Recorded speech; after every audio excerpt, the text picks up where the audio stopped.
Notre association s'appelle Espère encore, ensemble c'est mieux. En fait, l'objectif de l'association, c'est de venir en aide en fait, aux jeunes en décrochage scolaire, que ce soit filles ou garçons, dans l'apprentissage des petits métiers, que ce soit en informatique, en soudure et en coupe et couture. Nelvitati. Vous faites une formation en informatique, c'est ça? Oui, La formation est basée sur quel module, quel module? basé sur le Word, l'Excel et le PowerPoint.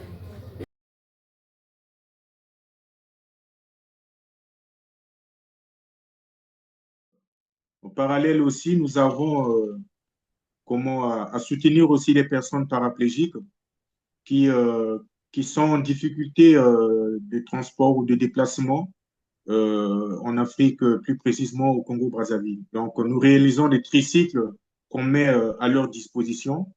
Voilà, grosso modo, c'est ce que nous faisons depuis un moment. Le projet est né par rapport aux besoins des habitants de la ville de Pointe-Noire déjà et par rapport aux difficultés que eux ils rencontrent. En fait, ils rencontrent au fil des jours. Voilà pourquoi ils m'ont contacté ici, d'autant que avant de venir en France, c'est les mêmes activités que je faisais au pays. Et puis, arrivé une fois en France, ils m'ont contacté pour essayer un peu de travailler en partenariat avec l'association Espère encore à Pointe-Noire, qui est le partenaire local de Espère encore France.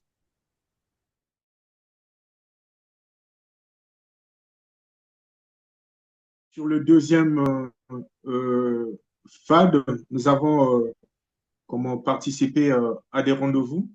Et il y avait aussi des réunions qu'on avait participé comment, à la MIR, qui nous a bien reçus, qui nous ont orientés en fait.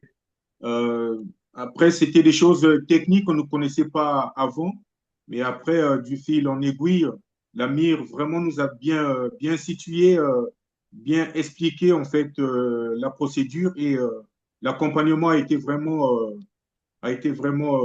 parfait, quoi.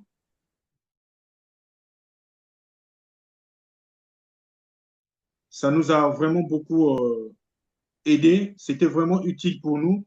Euh, En fait, ce sont ces genres d'échanges en fait qui fait grandir en fait des idées associatives. Ils nous ont aussi conseillé en fait sur des choses que nous ne savons pas au départ. Donc pour nous, c'était vraiment des points vraiment essentiels de comment est-ce que une association peut vivre, comment est-ce qu'une association peut évoluer, notamment sur l'autonomisation en fait de l'association en fait. Comment est-ce que les subventions, comment est-ce que vous allez faire? Ce sont des questions qu'on nous a posées pendant ces échanges-là. Donc, nous, ça nous a vraiment permis de bien vraiment avoir des bases. Après,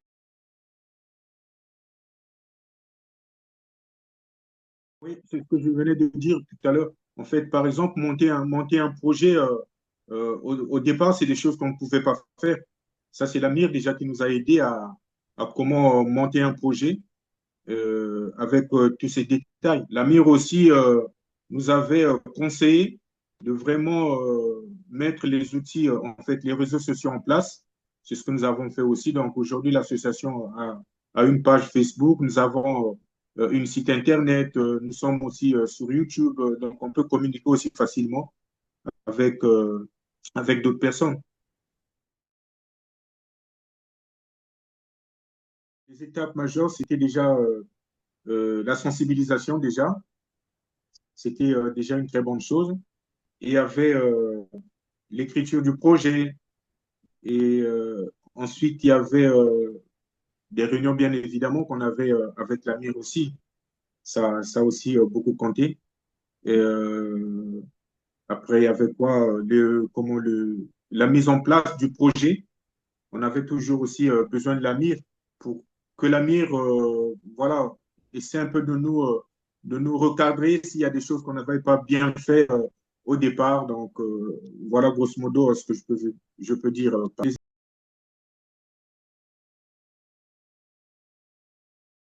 Oui, bien sûr. En fait, voilà pourquoi je dis avec vraiment le sourire. Euh, Sans pourtant vous le cacher, ça a vraiment beaucoup fédéré, que ce soit Espère encore avec comment Espère encore Congo et Espère encore ici en France. Donc nous, ça nous a permis de faire aussi la connaissance pardon, d'autres associations ici à Rennes ou en Ille-et-Vilaine. Donc on travaille maintenant avec l'association Chantepi Solidarité déjà, nous sommes déjà partenaires, et l'association Passé Solidarité et à la ferme de la Harpe aussi, voilà, qui s'intéresse aussi à notre projet. Donc, de temps en temps, nous menons aussi des activités à la ferme de la Harpe, d'où on peut nous donner des salles, par exemple, on peut leur demander des services, d'autant que moi-même aussi, je suis bénévole là-bas. Donc, ça fait quand même du bien, en fait, que le projet soit fédéré, quoi, en fait. Donc, on a aussi sensibilisé sur le handicap à la ferme de la Harpe le 30 juin de l'année dernière. On a, on a essayé un peu de faire des activités, comme je l'ai dit, à l'école primaire de Tréga. On a, on a fait aussi l'emballage cadeau à Chantepie dans le magasin Futura. Donc, on a fait quand même des choses intéressantes, en fait. Après, on ne va pas s'arrêter là. On va essayer un peu d'aller loin pour que l'association Espère encore soit vraiment bien reconnue au niveau,